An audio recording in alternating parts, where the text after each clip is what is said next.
আসসালামু আলাইকুম। কী অবস্থা আমাদের বাংলাদেশি ভাই ও বোনেরা?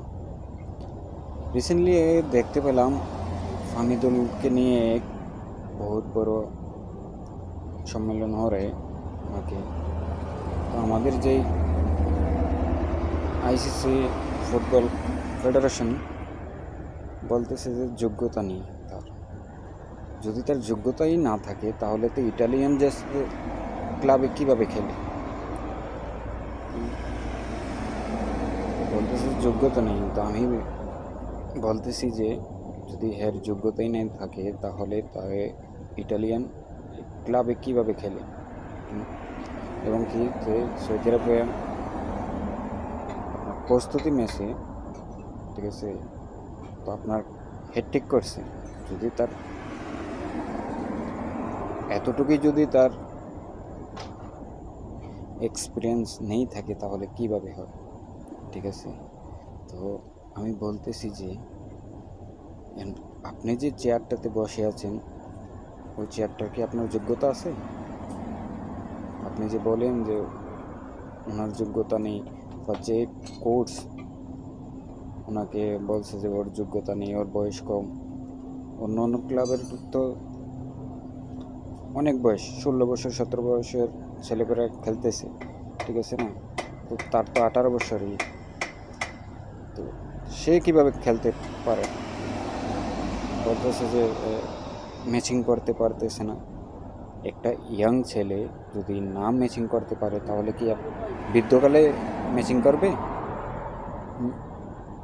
বৃদ্ধকালে সে ম্যাচিং করবে ইয়াং ছেলেদের সাথে?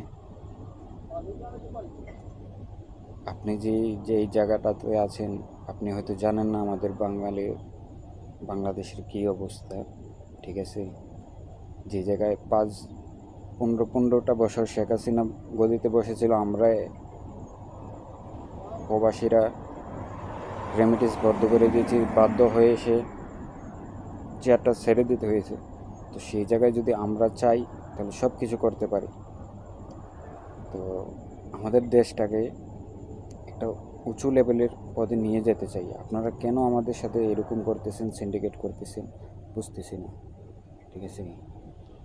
তো আমি মনে করি যে আমরা তো প্রবাস আছি, পরিশ্রম করতেছি, কাজ করতেছি, কাজের মাধ্যমে যতটুকু সময় পাই ততটুকু।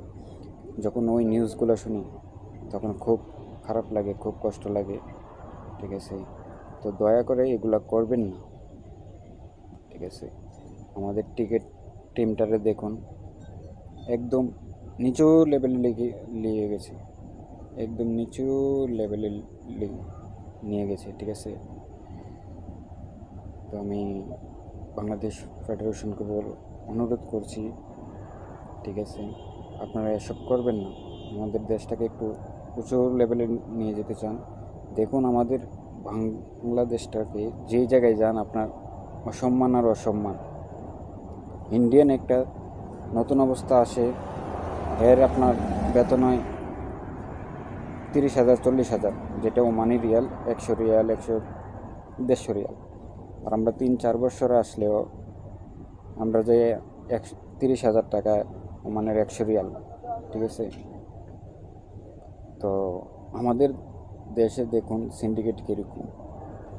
আমাদের বাংলাদেশ থেকে যেই আসতে চায় সে 3 লাখ 4 লাখ টাকা খরচ করে আসতে, আর ইন্ডিয়ান একজন নাগরিক আসলে তার 1 টাকাও লাগে না, এবং কি টিকিটটাও এই দেশের লোকেরা দেয়।